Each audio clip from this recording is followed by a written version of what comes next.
This is my biography, and I'm doing this for my future kids. They're gonna find out how I became successful, or maybe I didn't. You're watching chapter 2. Stay tuned.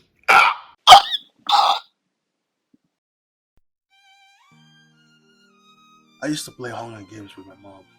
Like, if she cooked, I don't like to eat it. It's not that she didn't know how to cook or something. She, trust me, she was a really good cooker.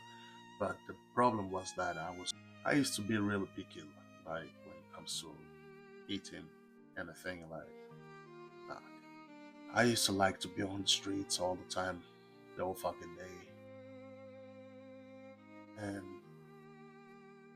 I don't like to eat any big meal. I always like to choose the food I want to eat. Like, it was terrifying for my mom all the time, and I used to have a lot of fights with her, and I used to, yeah, I used to throw stones on her. Like, um, I'm telling you guys, I was really, really, really stubborn. Like,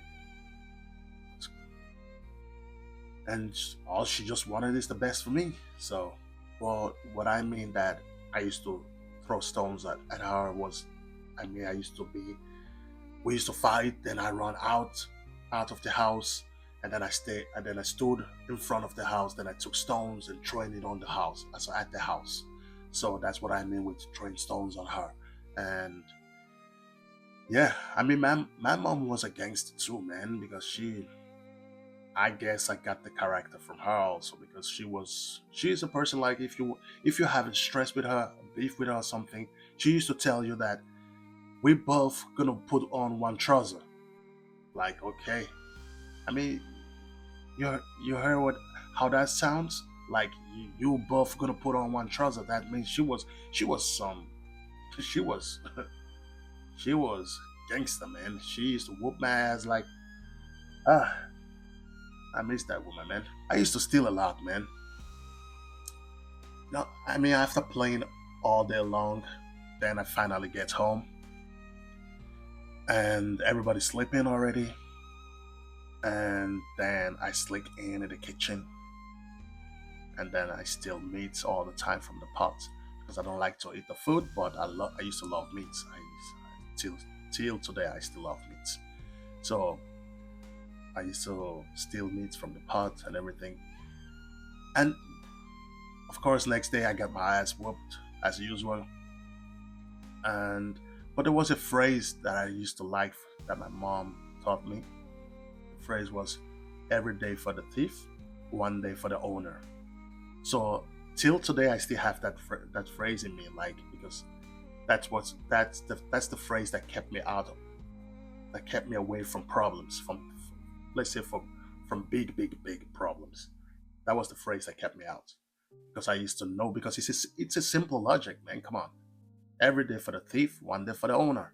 So I used to keep that in my mind really strong because I know it's simple logic and it's makes sense. So that was what she really taught me and that really got me out of big troubles and everything.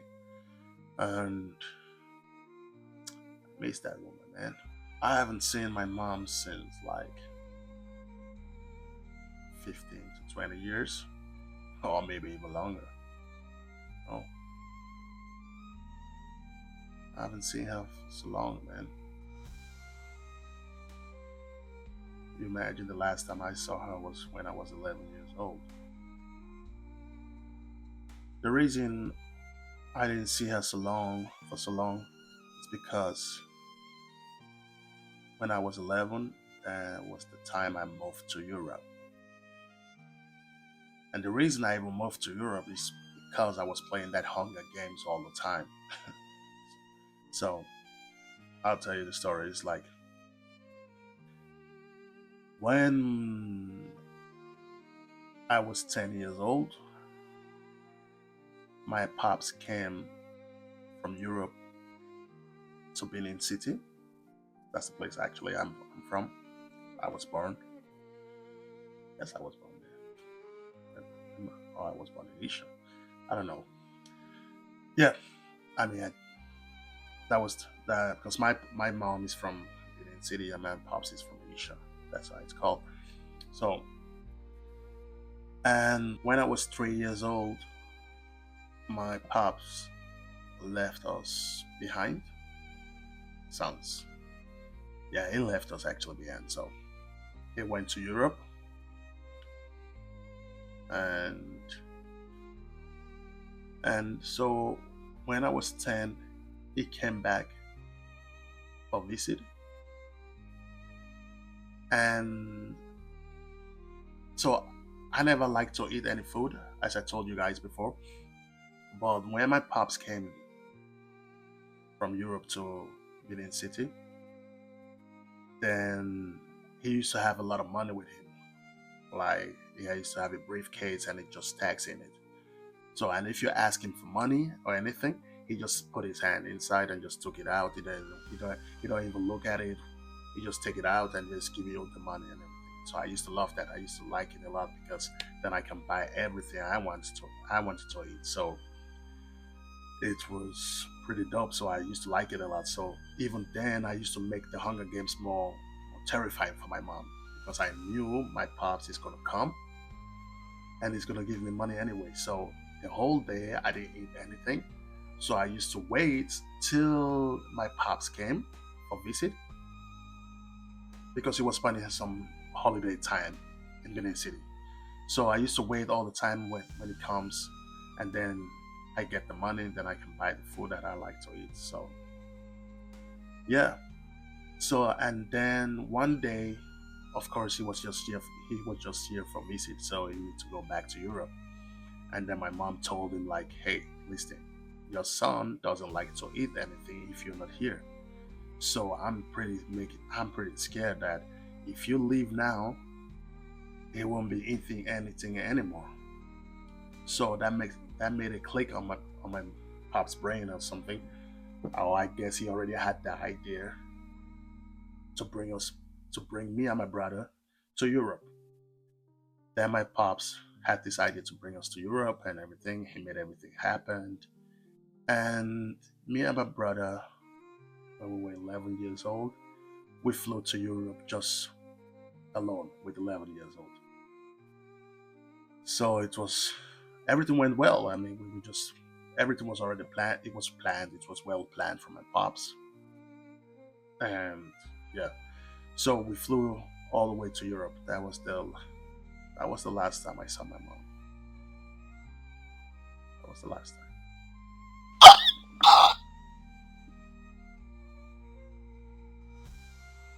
Coming to Austria, you know, was like it's meant to be.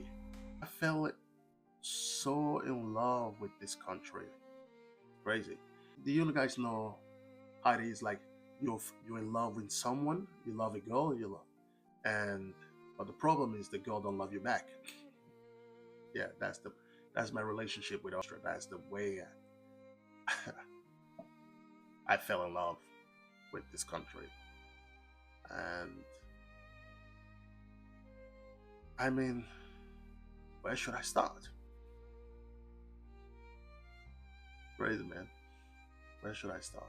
So for those who doesn't know where Austria is, not Australia, Austria, Anna, not Australia, because some of your dumb eyes always think Australia is Australia. No, yeah, not Australia. Okay, the place Arnold Schwarzenegger is from, the place David Alaba is from, the place even Nikola Tesla. Okay, he's from Serbia, but born and raised in Austrian Empire. These are for me.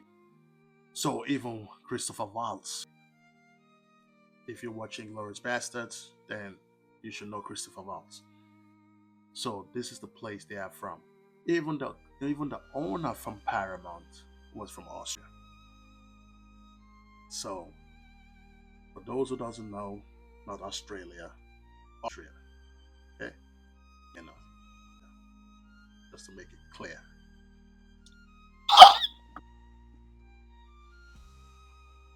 Growing up in Austria quite interesting because you used to hear a lot of stuff that people are so fucking racist and everything. In my, it's kind of hard to tell because in my case, I had different experience. Of course, you had some people being racist, but for me, there was always a reason why they were like that. So I had racism problems with different culture. With I would say I had some experience with racism with black folks, okay, with Americans, and even more with the foreigners also, like because the Austrians are like this. Like if you speak the language, if you speak their language, and they're different, they act different to you. So it's like if you I think I think it's everywhere. Austrians just they just want you to adapt to the society. That's all. So it makes sense for me. It's a pretty simple logic for me. I mean, if you're a foreigner in so any place you come to, you need to adapt to to the environment, to the society, because it's not your place. You came in here, so for me it was obviously so, and I already knew that with with the age of 12 or something. So I I actually learned the language very fast because I used to focus on watching films in German instead of English, and yeah, so it was pretty fast for us. But of course, I'm not saying like the Austrians are, oh wow, they're like they're not racist or something. Listen, you always have someone. You always gonna find someone who's racist. Okay, so of course I had some experience like that, but the main point is how you're gonna deal with it. That's the main point. So in my opinion, I was in my case I was never interested in stuff like that. But it didn't bother me or something, so I didn't care because I had some other focus. So I just have to focus on my stuff and always I always had actually find a way to understand why someone is like that. So and I always had and I always find out a positive way, so I could ignore it and stuff. And as I said, I had bad experience with racism with black folks, with Americans mostly, and with the Austrian folks. I didn't had any. I, I didn't have that much experience with racism or something. And if Austrians were being racist to you, it's just because they wanted to be actually close to you because they don't know how to adapt to your situation or to you. They just want to get close to you or just want to be friends with you, and so they come up with all this kind of phrase that is actually dumb, and that's just a way for them to get close to you actually. And then if you get it misunderstood, and then the fight pops out. So that's the way I got the stuff understood. And but most of the time I had problems racism with the police. But now that I'm grown up, I'm seeing different things now. So the question is, were they really racist or just doing their job? I mean, I'm pretty sure some of them were racist because they were the police people back then were pretty old. I would say because right now there's a lot of young cats and young people, and so they understand more. Okay, and so right now everything is quite different. Even now, I don't have, because back then I used to have racism with police, or or most of the time I don't even know if it was racism, or we just or we black folks, or we foreigners just like to say it because that's the easy way to point at someone. because you walking on the street and then the police comes and ask you for ID, and then you feel like, oh, it's because I'm black. But if you think about it in a different way, he's actually just doing his job. So because right now, I don't see stuff like that anymore. I don't see police people goes to black people on the street and ask for ID and stuff like that.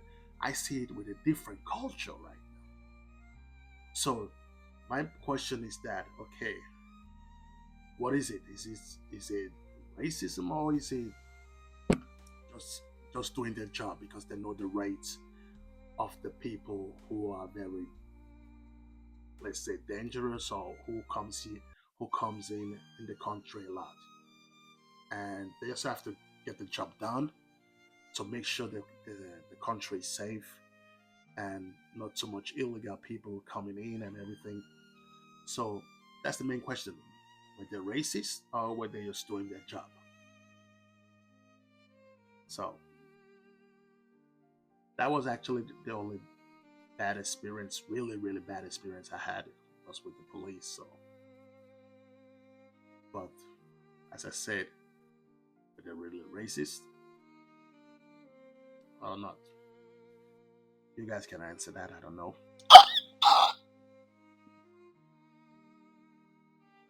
But I remember they used to have hooligans and racist community. And yeah, I remember one day I actually don't know what happened, but I know that it was, we all got packed. So like we had a meeting and everything. The young black, and we met. We were planning to have a big fight, a huge fight against the racist community. So we made a plan. We were like almost 20 people or something, even more. And we had a plan and everything. We went we went to the to the racist communities where they all live and everything. And we went there. We made a plan, and everybody everybody had uh, had something to do. Like my job was, I was the one checking the bus stop. I had the it was my idea actually. I came up with the idea to take a photo from all the buses, the time when the buses are coming, the time plan from the buses. So we all went there. We were all ready to fight. Everybody had something in the car, roots, baseball bat, and all kind of stuff. And we all went there, and we went to the place where the racist community are all living. And we came, and you can imagine like 20 black people walking around in the subway, and of course the white folks were all devastated and everything. So, but when we got there, it was already told. A racist community already heard about it, that we're all coming, and so we didn't find actually nobody. We actually no, we actually found one person, and we told the guy to call his fellow friends and everything. And so we actually all moved there, and nothing really happened because we didn't find them. It was like they all knew that we all coming. And now it was time to go home. And I told everybody, hey, the bus is coming now, so we need to leave. And we went to the bus stop. We went to the bus stop, but the bus didn't come. Like I checked the time, the second time that the bus should come. The bus didn't come. Then we keep waiting. Like we almost waited like 1 hour. The bus didn't fucking come. And this was weird because I knew exactly when the bus is gonna come. So And then finally, after 1 hour or something, a bus came, and we all went in, and some of the other folks didn't want to wait, so they went already by foot. And so I was in the bus, so so the bus was driving, we were all having fun, laughing and everything. And then suddenly the bus was driving very, very slow, and the bus stopped. And then I turned around, and at the backside we saw a police car standing, so waiting in back of the bus. And then at the front side we saw another police car waiting in front of the bus. And then suddenly we saw a lot of police people with guns and everything. It was like a SWAT team. So they came into the bus with a gun, AK-47 or whatever. They were pointing the gun at us, and then they told us like to get out. And then we all got out, and We all stood in line, close to one another like this. And in front of us, they were pointing guns at us. And yeah, we were all laughing and everything. Some dudes were crying, crying because it was terrifying for them and everything. And told us like they had a call from someone from the neighbors around, and that there are so many black folks out here and everything, and that's why the police pop came all the way here. So yeah, but the main point is what's so fascinated for me is that because I was the one who checked the bus stop I was the one who checked the bus plan when the bus is gonna come. So it was so fascinating for me for you to know that how everything was planned, and the bus even came and they let us in, and then we were driving, and then there was a car in back and in front. It was all well organized. I love stuff like that. I love it when everything goes well organized, and logic and everything and strategy. I love stuff like that. So instead of being scared and everything, it was impressive for me. That's what I really love. I, I really loved it, like because I like to see stuff like that. I like to learn stuff like that.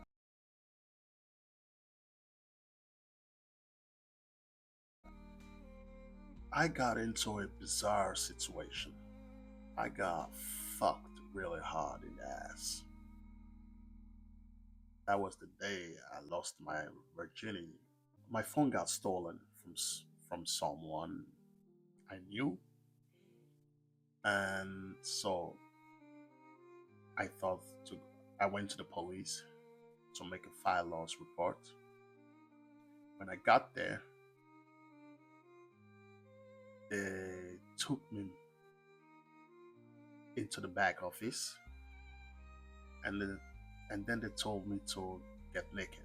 So I was confused because I came here.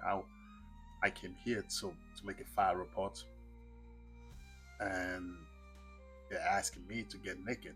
So it was a little bit confusing for me and everything. And then the guy came, the police guy came. He had an hand glove and everything in hand, and told me to get naked and everything. I got naked. The next thing was that he was sticking his fucking finger in my fucking ass. So I really got fucked, huh? Yeah, that was until today. Of course, if you get angry and everything, you used to say, "Yeah, it's because I'm black and everything," and it was how he was racist. He was a racist or something, and so my question is actually, was he doing his job? I don't know, or was he really a racist? Because I was the one who came in to make a file loss report, and he took me in and got me naked and sticking his finger in my fucking ass to find drugs or anything. I don't know. So yeah.